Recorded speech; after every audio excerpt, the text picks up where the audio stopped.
ଆଜିର ଭିଡ଼ିଓରେ ଆମେ କ2ର ୟୁନିଟ୍ 1 ସନେଟ୍ ସମ୍ପର୍କରେ ଗୋଟିଏ କ୍ୱେଶ୍ଚିନ୍ ଆଲୋଚନା କରିବା। ପୂର୍ବ ଭିଡ଼ିଓରେ ଆମେ ଗାଥା କବିତା ସମ୍ପର୍କରେ ଆଲୋଚନା କରିଛେ। ଯେଉଁମାନେ ସେ ଭିଡ଼ିଓ ଦେଖିନ ପ୍ଲେଲିଷ୍ଟକୁ ଯାଇ ଦେଖିନେବେ। ଏବେ ଆମେ ସନେଟ୍ ସମ୍ପର୍କରେ ଆଲୋଚନା ଆରମ୍ଭ କରିବା। ସନେଟ୍ କହିଲେ କ'ଣ ବୁଝ? ଏହାର ଗଠନ ଶୈଳୀ ସମ୍ପର୍କରେ ଆଲୋଚନା କର। ଚତୁର୍ଦ୍ଦଶ ପଦୀ କବିତା ହେଉଛି ଗୀତି କବିତାର ଏକ ଭିନ୍ନ ଅଙ୍ଗ। ଏଥିରେ କୌଣସି ଗୋଟିଏ ହୃଦୟାବେଗ ଓ ଅନୁଭୂତି ଅଖଣ୍ଡ ଓ ସାମଗ୍ରିକ ଭାବରେ ପ୍ରକାଶିତ ହୁଏ। ଏହି କଳ୍ପନା ଓ ଆବେଗ ଚତୁର୍ଦ୍ଦଶ ପଂକ୍ତିରେ ସଞ୍ଚାରିତ ହୋଇଥାଏ। 14 ଗୋଟି ଧାଡ଼ି ଆରମ୍ଭରୁ ଶେଷ ଯାଏଁ ଭାବର ସହିତ ଓ ସାମଞ୍ଜସ୍ୟ ଏଥିରେ ସଂରକ୍ଷଣ ରହିଥାଏ। ଚତୁର୍ଦ୍ଦଶ ପଦୀ କବିତା ହେଉଛି ଗୀତି କବିତାର ଏକ ଭିନ୍ନ ଅଙ୍ଗ। ଅର୍ଥାତ୍ ଏଠାରେ କୁହାଗଲା ଚତୁର୍ଦ୍ଦଶ ପଦୀ ହେଉଛି ଗୀତି କବିତାର ଅନ୍ୟ ଏକ ଅଙ୍ଗ। ଏଥିରେ କୌଣସି ଗୋଟିଏ ହୃଦୟାବେଗ ଓ ଅନୁଭୂତି ଅଖଣ୍ଡ ଓ ସାମଗ୍ରିକ ଭାବରେ ପ୍ରକାଶିତ ହୋଇଥାଏ। ଏଥିରେ କୌଣସି ଗୋଟିଏ ହୃଦୟର ଆବେଗ ବା ଚିନ୍ତା ଚେତନା ଯେଉଁ ଭାବନା ସବୁ ରହିଥାଏ, ଏହିରେ ଅଖଣ୍ଡ ବା ପୁରା ସମ୍ପୂର୍ଣ୍ଣ ଭାବେ ଏଥିରେ ସନେଟରେ ପ୍ରକାଶିତ ହୋଇଥାଏ। ଏହି କଳ୍ପନା ଓ ଆବେଗ ଚତୁର୍ଦ୍ଦଶ ପଂକ୍ତିରେ ସଞ୍ଚାରିତ ହୋଇଥାଏ। ଏହି କଳ୍ପନା ବା ଯେଉଁ ଆବେଗଟି ରହିଛି ସେଟା ଚତୁର୍ଦ୍ଦଶ ପଂକ୍ତି ବା 14ଟି ଧାଡ଼ିରେ ପ୍ରକାଶିତ ହୋଇଥାଏ। 14 ଗୋଟି ଧାଡ଼ିରୁ ଆରମ୍ଭ ଶେଷ ଯାଏଁ ଭାବର ସହିତ ଓ ସାମଞ୍ଜସ୍ୟ ଏଥିରେ ସଂରକ୍ଷିତ ହୋଇଥାଏ। ଯେ ଭାବ ସହିତ ରହିଛି ସେଥିରେ ଏହି 14 ଗୋଟି ଧାଡ଼ିର ମଧ୍ୟରେ ଭାବ ଓ ସଂହତିର ସାମଞ୍ଜସ୍ୟ ରହିଥାଏ। ତୃତୀୟଦଶ ଓ ଚତୁର୍ଦ୍ଦଶ ଶତାବ୍ଦୀରେ ଇଟାଲୀ ସାହିତ୍ୟରେ ଏହି ଚତୁର୍ଦ୍ଦଶ ପଦୀ କବିତା ସର୍ବପ୍ରଥମେ ପ୍ରଚଳନ ହୋଇଥିଲା। ଇଟାଲୀୟ କବି ପେତ୍ରାର୍କ ଲେଖନୀରେ ଏହି କବିତା ପରିପୂର୍ଣ୍ଣ ରୂପ ଲାଭ କରିଥାଏ। ତେଣୁ ଚତୁର୍ଦ୍ଦଶ କବିତାର ପ୍ରବର୍ତ୍ତକ ଭାବରେ ତାଙ୍କୁ ସମ୍ମାନିତ କରାଯାଇଛି। ଅର୍ଥାତ୍ ଏହି କବିତାଟି ତ୍ରୟୋଦଶ ଶତାବ୍ଦୀରେ ଆରମ୍ଭ ହୋଇଥିଲା ଏବଂ ଚତୁର୍ଦ୍ଦଶ ଶତାବ୍ଦୀରେ ସାର୍ଥକତା ପ୍ରତିପାଦନ ଲାଭ କରିଥିଲା। ସନେଟ୍ କହିଲେ କ'ଣ ବୁଝ? ଏହାର ଗଠନ ଶୈଳୀ ସମ୍ପର୍କରେ ଆଲୋଚନା କର। ଚତୁର୍ଦ୍ଦଶ ପଦୀ କବିତା ହେଉଛି ଗୀତି କବିତାର ଏକ ଭିନ୍ନ ଅଙ୍ଗ। ଏଠାରେ କୁହାଯାଉଛି ଚତୁର୍ଦ୍ଦଶ ପଦୀ ହେଉଛି ଗୀତି କବିତାର ଏକ ଅଙ୍ଗ। ଏଥିରେ କୌଣସି ଗୋଟିଏ ହୃଦୟାବେଗ ଓ ଅନୁଭୂତି ଅଖଣ୍ଡ ଓ ସାମଗ୍ରିକ ଭାବରେ ପ୍ରକାଶିତ ହୁଏ। ଏଥିରେ ଗୋଟିଏ ହୃଦୟର ଆବେଗ ଅର୍ଥାତ୍ ଯେଉଁ ସବୁ ଭାବନା ବା ତାର ଦୁଃଖ ସୁଖ ଯେଉଁ ସବୁ ରହିଥାଏ ଏବଂ ତାର ଅନୁଭୂତି ଏଥିରେ ଅଖଣ୍ଡ ଏବଂ ସାମଗ୍ରିକ ବା ସମ୍ପୂର୍ଣ୍ଣ ଭାବରେ ଏହି ସନେଟରେ ତାର ହୃଦୟାବେଗ ବର୍ଣ୍ଣିତ ହୋଇଥାଏ। ଏହି କଳ୍ପନା ଓ ଆବେଗ ଚତୁର୍ଦ୍ଦଶ ପଂକ୍ତିରେ ସଞ୍ଚାରିତ ହୋଇଥାଏ। ଏହି କଳ୍ପନା ବା ଆବେଗଟି ଚତୁର୍ଦ୍ଦଶ ପଂକ୍ତି ବା 14ଟି ଧାଡ଼ିରେ ଏଇଟା ବର୍ଣ୍ଣିତ ହୋଇଥାଏ। 14 ଗୋଟି ଧାଡ଼ି ଆରମ୍ଭରୁ ଶେଷ ଯାଏଁ ଭାବର ସହିତ ଓ ସାମଞ୍ଜସ୍ୟ ଏଥିରେ ସଂରକ୍ଷଣ ରହିଥାଏ। ଏଥିରେ ଯେଉଁ 14 ଗୋଟି ଧାଡ଼ି ରହିଛି ଯେଉଁ ହୃଦୟର ଆବେଗ ଓ ହୃଦୟାବେଗ ଯେଉଁ ଅନୁଭୂତି ସବୁ ବର୍ଣ୍ଣିତ ହୋଇଥାଏ ସେଥିରେ ସାମଞ୍ଜସ୍ୟ ରହିଥାଏ ବୋଲି କୁହାଯାଉଛି। ତ୍ରୟୋଦଶ ଓ ଚତୁର୍ଦ୍ଦଶ ଶତାବ୍ଦୀରେ ଇଟାଲୀ ସାହିତ୍ୟରେ ଏହି ଚତୁର୍ଦ୍ଦଶ ପଦୀ କବିତା ସର୍ବପ୍ରଥମେ ପ୍ରଚଳନ ହୋଇଥିଲା। ଅର୍ଥାତ୍ ଏଥିରେ କୁହାଯାଉଛି ଯେ ତ୍ରୟୋଦଶ ଶତାବ୍ଦୀରେ ସନେଟ୍ ଲେଖା ଆରମ୍ଭ ହୋଇଥିଲା ଏବଂ ଚତୁର୍ଦ୍ଦଶ ଶତାବ୍ଦୀରେ ଏହା ସାର୍ଥକତା ଲାଭ କରିଥିଲା। ଇଟାଲୀୟ କବି ପେତ୍ରାର୍କ ଲେଖନୀରେ ଏହି କବିତା ପରିପୂର୍ଣ୍ଣ ରୂପ ଲାଭ କରିଥିଲା। ଇଟାଲୀ ସାହିତ୍ୟରେ ପେତ୍ରାର୍କ କବି ହେଉଛନ୍ତି ଏହି ଲେଖନୀ ସର୍ବପ୍ରଥମେ ଏବଂ ସମ୍ପୂର୍ଣ୍ଣ ଭାବରେ ଲେଖିଥିଲେ। ତେଣୁ ଚତୁର୍ଦ୍ଦଶ କବିତାର ପ୍ରବର୍ତ୍ତକ ଭାବରେ ତାଙ୍କୁ ସମ୍ମାନିତ କରାଯାଏ। ତେଣୁ ସେ ସର୍ବପ୍ରଥମେ ପରିପୂର୍ଣ୍ଣ ଭାବରେ ପୁରା ସମ୍ପୂର୍ଣ୍ଣ ଭାବରେ ଲେଖିଥିବାରୁ ତାଙ୍କୁ ଏହାର ପ୍ରବର୍ତ୍ତକ ଭାବରେ ଗ୍ରହଣ କରାଯାଏ। ଚତୁର୍ଦ୍ଦଶ ପଦୀ କବିତାକୁ ଇଂରାଜୀରେ ସନେଟ୍ କୁହାଯାଏ। ଅର୍ଥାତ୍ ଏଥିରେ କୁହାଗଲା ଚତୁର୍ଦ୍ଦଶ ପଦୀକୁ ଇଂରାଜୀରେ କ'ଣ କୁହାଯାଏ? ସନେଟ୍। ଏହି ସନେଟ୍ ଶବ୍ଦଟି ଇଟାଲୀୟ ସନେଟ ଶବ୍ଦରୁ ଉତ୍ପତ୍ତି। ଏହି ଶବ୍ଦଟି ଇଟାଲୀୟ ସନେଟ ଶବ୍ଦରୁ ଉତ୍ପତ୍ତି ହୋଇଛି। ଇଟାଲୀ ଭାଷାରେ ସନେଟ ଶବ୍ଦର ଅର୍ଥ ସର୍ଟ ପୋଏମ୍ ବା କ୍ଷୁଦ୍ର କବିତାକୁ ବୁଝାଏ। ସ୍ୱର, ଲୟ ଓ ତାଳର ଛନ୍ଦରେ ଶ୍ରୋତାମାନଙ୍କ ମନକୁ ଆକର୍ଷଣ କରିବାରେ ସାହାଯ୍ୟ କରିଥାଏ। ଏଠା ସ୍ୱର ଏବଂ ଲୟ ସାହାଯ୍ୟରେ ଏହି କବିତାଟି ଶ୍ରୋତାମାନଙ୍କ ମନକୁ ଆକର୍ଷିତ ମଧ୍ୟ କରିଥାଏ। ପ୍ରାଥମିକ କାଳରେ ଗାନ କରିବା ପାଇଁ ଏହିଭଳି ଶୈଳୀରେ କବିତା ମାନ ରଚନା କରାଯାଉଥିଲା, କିନ୍ତୁ ବର୍ତ୍ତମାନ ଏହା ଏକ ନିର୍ଦ୍ଦିଷ୍ଟ ନିୟମରେ ରଚିତ ହେଉଛି। ପ୍ରଥମେ ଏହି ସନେଟ୍ ବା ଚତୁର୍ଦ୍ଦଶ ପଦୀ ଗୀତି କବିତାଟି ଗାନ ଯୋଗ୍ୟ ପାଇଁ ଲେଖାଯାଉଥିଲା, କିନ୍ତୁ ବର୍ତ୍ତମାନ ଏହାକୁ ଏକ ନିର୍ଦ୍ଦିଷ୍ଟ ନିୟମ ରହିଛି ରଚନା କରିବାର। କବିର ଏକମାତ୍ର ଭାବ ପ୍ରକାଶ କରୁଥିବାର କବିତା ଗୀତି କବିତା କୁହାଯାଏ। ଏହି କବିତାରେ ପୂର୍ବରୁ ଗାନ ଯୋଗ୍ୟ ପାଇଁ ଲେଖାଯାଉଥିଲା, କିନ୍ତୁ ବର୍ତ୍ତମାନ ଏକ ନିର୍ଦ୍ଦିଷ୍ଟ ନିୟମ ରହିଛି ଏବଂ କବିର ଏକ ନିର୍ଦ୍ଦିଷ୍ଟ ଏକମାତ୍ର ଭାବକୁ ପ୍ରକାଶ କରୁଥିବାରୁ ଏହାକୁ ଗୀତି କବିତା ବୋଲି କୁହାଗଲା। ତେଣୁ ପ୍ରଥମେ ଆମେ ପଢ଼ିଲେ ଗୀତି କବିତାର ଅନ୍ୟ ଏକ ଅଙ୍ଗ ବୋଲି ପଡ଼ିଲେ, ତେଣୁ ଏହି ଯୋଗୁଁ ହିଁ ତାକୁ ସନେଟକୁ ମଧ୍ୟ ଗୀତି କବିତାର ଅନ୍ୟ ଏକ ଅଙ୍ଗ ବୋଲି ବିଚାର କରାଯାଏ। ଚତୁର୍ଦ୍ଦଶୀ ପଦୀ କବିତା ପରିସର ମଧ୍ୟରେ ଏକ ଅଖଣ୍ଡ ଭାବକୁ ବ୍ୟକ୍ତ କରିଥାଏ। ଅର୍ଥାତ୍ ଚତୁର୍ଦ୍ଦଶ ପଦୀ କବିତାରେ ଏକ ଅଖଣ୍ଡ ଅର୍ଥାତ୍ ଏକ ନିରବିଚ୍ଛିନ୍ନ ଭାବରେ ଭାବକୁ ବ୍ୟକ୍ତ କରିଥାଏ। ଏପରି କ୍ଷେତ୍ରରେ କବିକୁ ମାପି ଚୁପି ସଂଯମତା ଅବଲମ୍ବନ କରି କବିତା ରଚନା କରିବାକୁ ପଡ଼ିଥାଏ। ଅନାବଶ୍ୟକ ଶବ୍ଦ, କଥାବସ୍ତୁ, ଭାବନା ଏଥିରେ ଦେଖିବାକୁ ମିଳେ ନାହିଁ। କବିର ଭାବନାକୁ ସୀମିତ ଶବ୍ଦ ଓ ପଦ ମଧ୍ୟରେ ସ୍ଥାନ ଦେବା କଠିନ ବ୍ୟାପାର। 14 ଧାଡ଼ି ମଧ୍ୟରେ କବିତାର ଭାବମୟ କଳ୍ପନା ପରିଭାଷା ସ୍ଥାନ ପାଇଥାଏ। ଅର୍ଥାତ୍ ଏହି କବିତାଟି ବହୁତ ଛୋଟ, କିନ୍ତୁ 14ଟି ଧାଡ଼ି ମଧ୍ୟ ବା 14ଟି ଧାଡ଼ିରେ ଲେଖିବାକୁ ପଡ଼ୁଥିବାରୁ ଏଥିରେ ବହୁତ କଥାବସ୍ତୁ, ଶବ୍ଦ ଏଥିରେ ବହୁତ ଧ୍ୟାନ ଦେଇ ରଚନା କରିବାକୁ ପଡ଼ିଥାଏ ଏବଂ ଏଥିରେ ଅଯଥା ଶବ୍ଦ ଗୁଡ଼ିକ ଲେଖାଯାଇ ନଥାଏ। ପ୍ରାଥମିକ ଅବସ୍ଥାରେ ସନେଟ୍ ବିଷୟବସ୍ତୁ ପ୍ରେମମୂଳକ ଥିଲା। ପ୍ରେମର ପରିଭାଷା ସନେଟ୍ର ପ୍ରାରମ୍ଭିକ ପର୍ଯ୍ୟାୟରେ ଦେଖିବାକୁ ମିଳୁଥିଲା। ସମୟକ୍ରମେ ଏହାର ପରିବର୍ତ୍ତନ ଆସିଲା। ବାସ୍ତବ ଘଟଣାମାନ ସନେଟ୍ରେ ରୂପାୟିତ ହେଲା। ରାଜନୈତିକ ଅବସ୍ଥାରେ ପ୍ରାସଙ୍ଗିକତା ସନେଟ୍ରେ ସ୍ଥାନ ଦିଆଗଲା। ଅର୍ଥାତ୍ ଏଥିରେ କୁହାଯାଉଛି ଯେ ପ୍ରାଥମିକ ଅବସ୍ଥାରେ ସନେଟ୍ ସବୁ ପ୍ରେମମୂଳକ, ପ୍ରେମ ବିଷୟବସ୍ତୁକୁ ନେଇ, ପ୍ରେମର ଭାବାବେଗକୁ ନେଇ ସନେଟ୍ ସବୁ ରଚିତ ହେଉଥିଲା। କିନ୍ତୁ ପରବର୍ତ୍ତୀ ସମୟରେ ଏହାର ପରିବର୍ତ୍ତନ ଦେଖାଗଲା। ବାସ୍ତବତାକୁ ସେଥିରେ ସ୍ଥାନ ଦିଆଗଲା। ପୁଣି ପରବର୍ତ୍ତୀ ସମୟରେ ସେଥିରେ ରାଜନୈତିକ ମଧ୍ୟ ସ୍ଥାନ ଦେଇ ସେଇ ଯେଉଁ ବର୍ତ୍ତମାନ ସମୟରେ ଯେଉଁ ସନେଟ୍ ସବୁ ଲେଖାଯାଉଛି ସେଥିରେ ରାଜନୈତିକ ସ୍ଥାନ ଦିଆଯାଇଛି ଏବଂ ସେହି ବିଷୟରେ ସବୁ ସନେଟ୍ ସବୁ ରଚିତ ହେଉଛି। ଏବେ ଆମେ ସନେଟ୍ର ଗଠନର ଶୈଳୀ ସମ୍ପର୍କରେ ଆଲୋଚନା କରିବା। ଚତୁର୍ଦ୍ଦଶୀ ପଦୀ ବା ସନେଟ୍ର ଜନକ ହେଉଛନ୍ତି ପେତ୍ରାର୍କ। ସେ ସର୍ବପ୍ରଥମେ ପରିପୂର୍ଣ୍ଣ ଭାବରେ ଲେଖିଥିବାରୁ ତାଙ୍କୁ ଜନକ ବା ପ୍ରବର୍ତ୍ତକ ଭାବରେ ଗ୍ରହଣ କରାଯାଇଛି।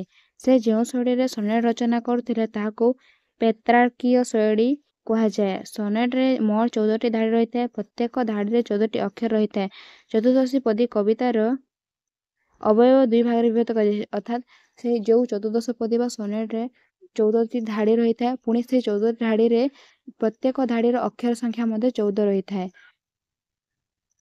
ଚତୁର୍ଦ୍ଦଶୀ ପଦୀ କବିତାର ଅବୟବ ଦୁଇ ଭାଗରେ ବିଭକ୍ତ କରାଯାଇଛି। ଯଥା ଚତୁର୍ଦ୍ଦଶୀ ପଦୀ ଯେଉଁ ପୂର୍ଣ୍ଣ 14ଟି ଧାଡ଼ି ରହିଛି ତାକୁ ତାର ଦୁଇଟି ଅଂଶରେ ବିଭକ୍ତ କରାଯାଇଛି। ଯେପରିକି ପ୍ରଥମ 8ଟି ଧାଡ଼ିକୁ ଅଷ୍ଟକ କୁହାଗଲା, ପରବର୍ତ୍ତୀ ଷଷ୍ଠ ଧାଡ଼ିକୁ ଷଷ୍ଠ କୁହାଗଲା। 8ଟି ଧାଡ଼ିକୁ ଅଷ୍ଟକ, ପୁଣି ଯେଉଁ ପରବର୍ତ୍ତୀ 6ଟି ଧାଡ଼ିକୁ ଷଷ୍ଠକ ବୋଲି କୁହାଗଲା। ଅଷ୍ଟକ, ଏଥିରେ କବି ତାଙ୍କର ଅଭିଜ୍ଞତା, ଆବେଗ ଅଥବା ଭାବନାକୁ ବ୍ୟକ୍ତ କରିଥାଏ। ଅର୍ଥାତ୍ ଅଷ୍ଟକରେ କବି ନିଜର ଭାବବେଗ, ଅଭିଜ୍ଞତା, ଆବେଗ ଇତ୍ୟାଦିକୁ ବ୍ୟକ୍ତ କରିଥାଏ। ଅଷ୍ଟକର 8ଟି ପଦ 2 ଗୋଟି ଚତୁଷ୍ପଦୀରେ ବିଭକ୍ତ। ପ୍ରତ୍ୟେକ ଚତୁଷ୍ପଦୀରେ ପ୍ରଥମ ଧାଡ଼ି ସଙ୍ଗରେ ଚତୁର୍ଥ ଧାଡ଼ି, ଦ୍ୱିତୀୟ ଧାଡ଼ି ସଙ୍ଗରେ ତୃତୀୟ ଧାଡ଼ିର ମିଳନ ହୁଏ। ଯଥା ଏଥିରେ କହିଗଲା 8ଟି ରହିଛି, 8ଟିରୁ 4 କରିକି 2 ଭାଗରେ ବିଭକ୍ତ କରାଗଲା। ଗୋଟେ 4, ଏଠି ଗୋଟେ 4, ଏଠିରେ 4ଟା ଧାଡ଼ି ରହିବ, ଏଠି 4ଟା ଧାଡ଼ି ରହିବ। ଏମିତି କରି 2ଟି ଚତୁଷ୍ପଦୀରେ ବିଭକ୍ତ କରାଗଲା। ତାପରେ ପ୍ରଥମ ଧାଡ଼ି ଯେଉଁ ପ୍ରଥମ ଧାଡ଼ି ରହିଛି କ, ଖ, ଗ, ପ୍ରଥମ ଧାଡ଼ି ସହିତ ଚତୁର୍ଥ ଧାଡ଼ି, ଦ୍ୱିତୀୟ ଧାଡ଼ି ସହିତ ତୃତୀୟ ଧାଡ଼ିର ସାମଞ୍ଜସ୍ୟ ରହିଥାଏ ବୋଲି କୁହାଯାଉଛି ଏଠାରେ। ଏବେ ଆମେ ଗୋଟେ ଉଦାହରଣ ମାଧ୍ୟମରେ ବୁଝିବା। ଏକି ଦେବ ଦୃଶ୍ୟ ଆଜି ଦେଖଇ ନୟନ, ନିଖିଳ ଜନନୀ ନିଜେ ବ୍ରହ୍ମାଣ୍ଡ ଈଶ୍ୱର, ମୋ ନନ୍ଦନ ବୋଲି ଆହା ବଢ଼ାଇବ ଶ୍ରୀକାର, ଧରିଛନ୍ତି ପ୍ରେମ ତ୍ରୋଡ଼େ ପ୍ରେମ ପ୍ରସବଣ। ଏଥିରେ ଦେଖ ପ୍ରାନ୍ତର ମିଳନ ଦେଖ କ, ଏଟା ପ୍ରଥମ ଧାଡ଼ି ସହିତ ଚତୁର୍ଥ ଧାଡ଼ି, ଦ୍ୱିତୀୟ ଧାଡ଼ି ସହିତ ତୃତୀୟ ଧାଡ଼ିର ସାମଞ୍ଜସ୍ୟ ରହିଛି। ଏଇଟା ହେଉଛି ପେତ୍ରାର୍କଙ୍କ ନିୟମ, ସନେଟ୍ ରଚନା କରିବାର ନିୟମ। ଷଷ୍ଠକ, ଏଠାରେ କବି ଭାବକ, ଆବେଗ, ଅଭିଜ୍ଞତା ସମ୍ପର୍କ ଧାଡ଼ିଗୁଡ଼ିକ ପ୍ରାନ୍ତ ମିଳନ ଦେଖିବାକୁ ମିଳେ। କୌଣସି ଠାରେ ଗ, ଘ, ଙ, ଗ, ଘ, ଙ, ଗ, ଘ ଇତ୍ୟାଦି। ଏଇଟା ହେଉଛି ତାର ରୀତି ବା ସନେଟ୍ ରଚନା କରିବାର ରୀତି ଏଇଟା। ଷଷ୍ଠକରେ କ'ଣ କରାଯାଇଥିଲା, ଯେଉଁ ଭାବ ଅଭିଜ୍ଞତା ଯେଉଁ ସବୁ ବର୍ଣ୍ଣନା କରାଯାଇଥିଲା, ଏଥିରେ ପୁଣି ସେଇ ଷଷ୍ଠକ ଧାଡ଼ିରେ ବିସ୍ତାରିତ ଭାବରେ ଟିକେ ବର୍ଣ୍ଣନା କରାଯାଇଥାଏ। ଏଇଟା ରଚନା ଏଠି ଯେମିତି ପ୍ରଥମ ଧାଡ଼ି ସହିତ ଚତୁର୍ଥ ଧାଡ଼ି, ଦ୍ୱିତୀୟ ଧାଡ଼ି ସହିତ ତୃତୀୟ ଧାଡ଼ି ଏଠି ଲେଖାଗଲା, ଯେମିତି ଏଠି ପ୍ରଥମ ଯେଉଁ ଗ ରହିଥିବ, ଗ ସହିତ ଗ, ଘ, ଙ, ଗ, ଘ ପରେ ସିରିଏଲି ଲେଖାଯାଇଥାଏ। କୋଉଠି ଗ, ଘ, ଗ, ଘ କରିକି ଲେଖାଯାଇଥାଏ। 2ଟି କରି ଲେଖାଯାଇଥାଏ ଷଷ୍ଠକ। ଏଠାରେ ବିଭିନ୍ନ ନିୟମ ରହିଛି। ଷଷ୍ଠକର କୌଣସି ନିର୍ଦ୍ଦିଷ୍ଟ ଗୋଟିଏ ନିୟମ ରହି ନାହିଁ, କିନ୍ତୁ ଅଷ୍ଟକର ଏଇଟା ହିଁ ଗୋଟିଏ ନିୟମ ରହିଛି। ପ୍ରଥମ ସହିତ ଚତୁର୍ଥ, ଦ୍ୱିତୀୟ ସହିତ ତୃତୀୟ, ଏଇଟା ହିଁ ଅଷ୍ଟକର ନିୟମ, କିନ୍ତୁ ଷଷ୍ଠର କୌଣସି ନିର୍ଦ୍ଦିଷ୍ଟ ନିୟମ ନାହିଁ। ପରବର୍ତ୍ତୀ ସମୟରେ ଇଂରାଜୀ ସାହିତ୍ୟରେ ମଧ୍ୟ ସନେଟ୍ ରଚନା ଖୁବ୍ ଜନପ୍ରିୟ। ଇଟାଲୀର ସନେଟ୍ ଦ୍ୱାରା ସାର୍ ଥମାସ୍ ୱାଟ୍ ଓ ହେନରୀ ହେୱାର୍ଡ ସର୍ବପ୍ରଥମେ ଇଂରାଜୀ ସାହିତ୍ୟ ସନେଟ୍ ରଚନା କରିଥିଲେ। ଇଂରାଜୀ ସାହିତ୍ୟରେ ସନେଟ୍ ମୁଖ୍ୟତଃ ଦୁଇଟି ଶୈଳୀରେ ରଚିତ, ଯଥା ମିଲ୍ଟନୀୟ ଓ ଅନ୍ୟଟି ହେଉଛି ଶେକ୍ସପିୟରୀୟ। ଅର୍ଥାତ୍ କୁହାଯାଇଛି ପରବର୍ତ୍ତୀ ଯେତେବେଳେ ଇଟାଲୀୟ ସାହିତ୍ୟରେ ଯେଉଁ ସନେଟ୍ ରଚିତ ହେଉଥିଲା, ପରବର୍ତ୍ତୀ ସମୟରେ ସେହି ଇଟାଲୀ ସାହିତ୍ୟ ଦ୍ୱାରା ପ୍ରଭାବିତ ହୋଇ ଇଂରାଜୀ ସାହିତ୍ୟର ମଧ୍ୟ ସନେଟ୍ ରଚନା ଖୁବ୍ ଜନପ୍ରିୟ ଲାଭ କଲା। ପୁଣି ସେଥିରେ କିଏ? ସାର୍ ଥମାସ୍ ୱାଟ୍ ଓ ହେନରୀ ହେୱାର୍ଡ ସର୍ବପ୍ରଥମେ ଇଂରାଜୀ ସାହିତ୍ୟରେ ସନେଟ୍ ରଚନା କରିଥିଲେ। ଇଂରାଜୀ ସାହିତ୍ୟରେ ସନେଟ୍ ରଚନା କରିବା ଶୈଳୀକୁ କେତେ ଭାଗରେ ବିଭକ୍ତ କରାଗଲା? ଦୁଇ ଭାଗରେ। ମିଲ୍ଟନୀୟ, ଟନୀୟ ଏବଂ ର ହେଇଯାଇଛି, ଏଇଟା ଟାଇପିଂ ମିଷ୍ଟେକ୍ ହେଇଯାଇଛି, ଏଇଟା ହେବ, ମିଲ୍ଟନୀୟ ହେବ। ଆଉ ଅନ୍ୟଟି ହେଉଛି ଶେକ୍ସପିୟରୀୟ। ଫାର୍ଷ୍ଟ ଆମେ ମିଲ୍ଟନିୟନ୍ ଶୈଳୀ ଆଲୋଚନା କରିବା।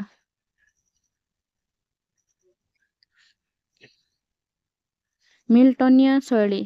ଇଂରେଜ କବି ମିଲ୍ଟନ ସନେଟ୍ ରଚନାରେ ଇଟାଲୀୟ ସନେଟ୍ର ବିବିଧତାକୁ କେତେକ ପରିମାଣରେ ଅନୁସରଣ କରିଥିଲେ, ମାତ୍ର ଇଟାଲୀୟ ରୀତିରେ ଷଷ୍ଠକ ଓ ଅଷ୍ଟକ ମଧ୍ୟରେ ପାର୍ଥକ୍ୟ ସେତେ ପରିମାଣ ନଥିଲା। ସେ ମିଲ୍ଟନିୟନ୍ ମଧ୍ୟ ସେଇ ଇଟାଲୀୟ ସନେଟ୍ ରଚନା ଶୈଳୀକୁ ଅନୁସରଣ କରି ରଚନା କରିଥିଲେ। ମିଲ୍ଟନୀୟ ଶୈଳୀ ଓ ଇଟାଲୀୟ ଶୈଳୀ ମଧ୍ୟରେ ସାମଞ୍ଜସ୍ୟ ଥିବା ପରି ଲାଗେ। ମିଲ୍ଟନୀୟ କବିତାର ଶୈଳୀ ହେଉଛି ମିଲ୍ଟନୀୟ ଏବଂ ଇଟାଲୀୟ ଶୈଳୀ ମଧ୍ୟରେ ବିଶେଷ ପାର୍ଥକ୍ୟ ବା ବେଶୀ କିଛି ପାର୍ଥକ୍ୟ ନଥାଏ, ସାମଞ୍ଜସ୍ୟ ଥିବାର ବୋଲି ଦେଖାଯାଏ। ଆମେ ଦେଖିବା କି କ'ଣ କ'ଣ ସାମଞ୍ଜସ୍ୟ ରହିଛି। କବିତାର ଅଷ୍ଟମ ପଦ ପରେ ଭାବ ବିସ୍ତୃତି ଲାଭ କରିଥିବାର ଦେଖାଯାଏ।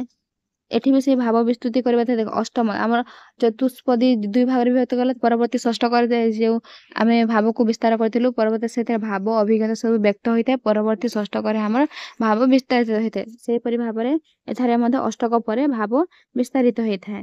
ଷଷ୍ଠକର ପ୍ରାନ୍ତ ମିଳନ ରୀତିର ମଧ୍ୟ ଭିନ୍ନତା ପରିଲକ୍ଷିତ ହୁଏ, ଯଥା ଗ ଘ ଗ ଘ ଏହିପରି ଯେଉଁଟା ଆମେ ପଛରେ ପଢ଼ିଥିଲେ ସେହିପରି ଭାବରେ ଏଠାରେ ମଧ୍ୟ ହେଇଥାଏ। ଏବେ ଆମେ ଶେକ୍ସପିୟରୀୟ ଶୈଳୀ ଆଲୋଚନା କରିବା। ଶେକ୍ସପିୟରଙ୍କ ଶୈଳୀ ସମ୍ପୂର୍ଣ୍ଣ ନିଆରା। ଏଠାରେ କୁହାଯାଏ ସମ୍ପୂର୍ଣ୍ଣ ନିଆରା, ସବୁଠାରୁ ଅଲଗା ବୋଲି କୁହାଯାଇଛି। ତାଙ୍କ ଶୈଳୀରେ 4 ପାଦ ବିଶିଷ୍ଟ 3 ଗୋଟି ଓ ଗୋଟିଏ 2 ପାଦ ବିଶିଷ୍ଟ ସ୍ତବକରେ ସଂଯୋଗରେ ଚତୁର୍ଥପଦୀ କବିତା ରଚନା କରି ଏ କ୍ଷେତ୍ରରେ ଅଭିନବ ରୂପ ପରିବର୍ତ୍ତନ ଆଣିଥିଲେ।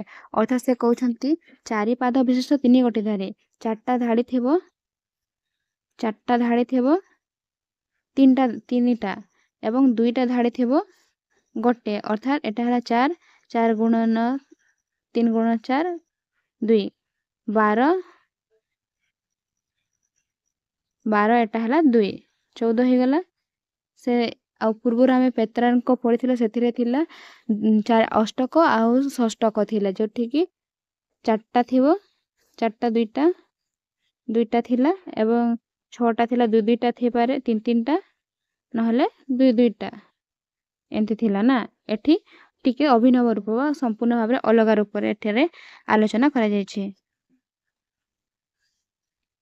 ଇଟାଲୀୟ ଶୈଳୀକୁ ପରିବର୍ତ୍ତନ କରି ନିଜସ୍ୱ ଶୈଳୀରେ ଶେକ୍ସପିୟର ସନେଟ୍ ରଚନା କଲେ। ଇଟାଲୀୟ ଯେଉଁ ଶୈଳୀ ରହିଥିଲା, ଯେଉଁଠି ସେ ଅଷ୍ଟକ ଆଉ ଷଷ୍ଠକ ରହିଥିଲା, ତାହାକୁ ପରିହାର କରି ଏ 4 ଧାଡ଼ି ବିଶିଷ୍ଟ 3ଟି ଏବଂ 2 ଧାଡ଼ି ବିଶିଷ୍ଟ ଗୋଟିଏ ସମ୍ପୂର୍ଣ୍ଣ ଭାବେ ଏଠାରେ ପରିବର୍ତ୍ତନ ଦେଖାଗଲା। ପ୍ରାନ୍ତ ମିଳନରେ ନୂତନତା ଆସିଲା। ଏଠାରେ ପୁଣି ଧାଡ଼ି ପରିବର୍ତ୍ତନ ହେବା ଯୋଗୁଁ ପ୍ରାନ୍ତ ମିଳନରେ ମଧ୍ୟ ପରିବର୍ତ୍ତନ ଦେଖାଦେଲା। ଯଥା ଏଠାରେ ରହିଗଲା କ ଖ କ ଖ, ଗ ଘ ଗ ଘ, ଚ ଙ ଚ, ଆଉ ଏଠି ଚ ଛ, ଯେଉଁଟା ଲାଷ୍ଟ ଯେଉଁଟା ଗୋଟିଏ ରହିଗଲା 2ଟା ଧାଡ଼ି, ସେଇଟା ଚ ଛ ରହିବ।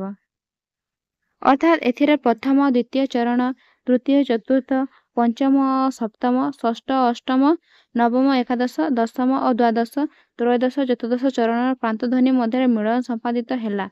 ଶେକ୍ସପିୟରିଆନ୍ ସନେଟର 2 ଚରଣ ଉପସଂହାର ମୂଳକ।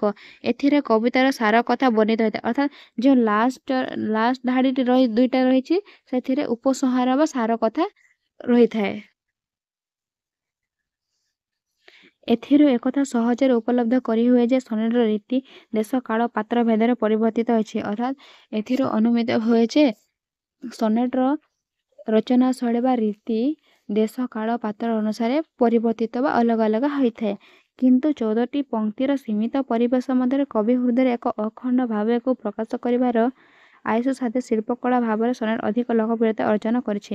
ଅର୍ଥାତ୍ ଯେଉଁ 14ଟି ଧାଡ଼ି ମଧ୍ୟରେ କବି ଏକ ଅଖଣ୍ଡ ହୃଦୟର ଭାବାବେଗକୁ ସମ୍ପୂର୍ଣ୍ଣ ରୂପେ ପ୍ରକାଶ କରୁଥିବାରୁ ସନେଟ ଅଧିକ ଜନପ୍ରିୟ ଲାଭ କରିଛି ବୋଲି ଏଠାରେ କୁହାଯାଉଛି। ଆଜିର ଭିଡ଼ିଓରେ ଆମେ ସନେଟର କାହାକୁ କୁହାଯାଏ, ସନେଟର ଗଠନ ଶୈଳୀ ସମ୍ପର୍କରେ ଆଲୋଚନା କଲେ। ପରବର୍ତ୍ତୀ ଭିଡ଼ିଓରେ ଆମେ ପୁଣି ଗୋଟିଏ ନୂଆ ଲଙ୍ଗ କୋଶ୍ଚିନ୍ ସହିତ ଦେଖା ହେବା। ଜୟ ଜଗନ୍ନାଥ।